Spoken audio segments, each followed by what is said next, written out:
కానీ ఇక్కడ వరంగల్, ఖమ్మం, నల్గొండ ఈ ప్రాంతంలో పెద్ద ఎత్తున కాంగ్రెస్ ఎమ్మెల్యేలు ఉన్నారు. కాంగ్రెస్ మంత్రులు ఉన్నారు.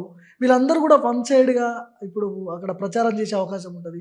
మీరేమో సింగిల్‌గా వస్తున్నా అంటున్నారు. ఎట్లా వీళ్ళందరిని దాటుకొని రాకేష్ రెడ్డి ఎట్లా బయటపడతాడు?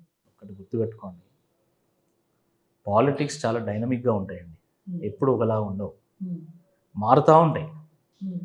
ఇప్పుడు ఉదాహరణకి గతంలో భువనగిరిలో అందరూ టీఆర్ఎస్ పార్టీ ఎమ్మెల్యేలు ఉండే, కానీ కోమటిరెడ్డి వెంకరెడ్డి గారు కాంగ్రెస్ పార్టీ నుంచి ఎంపీగా గెలిచారు.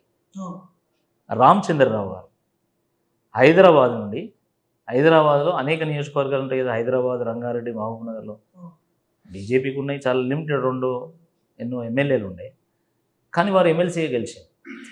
కాబట్టి ఏదో ఎమ్మెల్యేలు ఎక్కువ ఉంటే గెలుస్తారు, మరి అట్లంటే టీఆర్ఎస్ పార్టీకి 100 మంది ఎమ్మెల్యేలు ఉండే, జెడ్పీటీసీలు ఉండే, సర్పంచ్లు ఉండే, ఎంపీటీసీలు ఉండే, మరి ప్రభుత్వం ఎందుకు పోయింది? దానికి దీనికి సంబంధం లేదండి. ప్రజలు ఇది right party at this junction, లేదా is a right candidate, is a right leader at this junction అనుకున్నప్పుడు తప్పకుండా వాటితో సంబంధం లేకుండా ఓట్లు పడతాయి. అట్లా ఇంకోటి, ఎక్కువ మంది ఎమ్మెల్యేలు ఉండడం వల్ల కూడా వ్యతిరేకత ఉంటుందండి. అది కూడా ఉంటుంది. కలిసి వచ్చే అవకాశం 100%. ఎమ్మెల్యేలతోనే సంబంధం లేకుండా ప్రజలు బీఆర్ఎస్ పార్టీని ఎంచుకుంటారు. ఒకటి, నేను నిత్యం ప్రజల్లో ఉండే వ్యక్తిని, ప్రజా సమస్యల మీద పోరాటం చేసినటువంటి వ్యక్తిని. రాజకీయాలంటే కేవలం ధర్నాలు, రాస్తారోకలు, టైర్లు గాలబెట్టుడు, బస్సులు గాలబెట్టుడు, ఆటోలను గాలబెట్టుడు కాదు. రాజకీయాలంటే ప్రజలతోనే మమేకం అవ్వడం, ప్రజలకు సేవ చేయడం అని చెప్పేసి నేను చాలా సందర్భాల్లో నేను రుజువు చేశాను. వరదలు వచ్చినాయి వరంగల్లో. వరదలు వస్తే మీరు కూడా వరదలు వస్తే సుమారుగా 100-150 కాలనీలు కంప్లీట్గా మునిగిపోయినాయి. ఎన్డీఆర్ఎఫ్ బృందాలు కూడా అక్కడికి పోలేకపోయినాయి.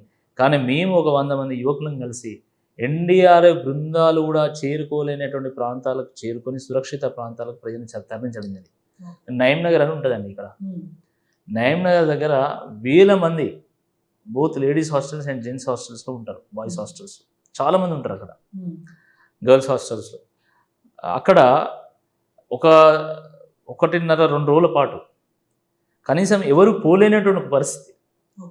గోదావరి కంటే ఇంకా ఎక్కువ స్పీడ్తోనే అక్కడ మోరీ ప్రవహించింది, ఎక్కువ ఉధృతితోని.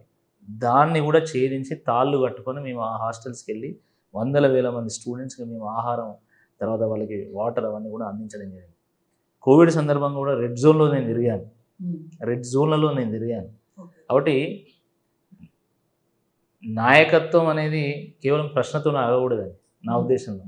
ప్రశ్నించేటువంటి నాయకుడు అంటే తెలంగాణలో పుట్టిన ప్రతి ఒక్క నాయకుడే.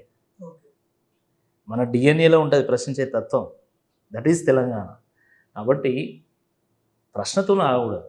నేను ప్రశ్నించాను, నేను పరిష్కారం చూపిన, నేను ప్రజాసేవ కూడా చేసిన.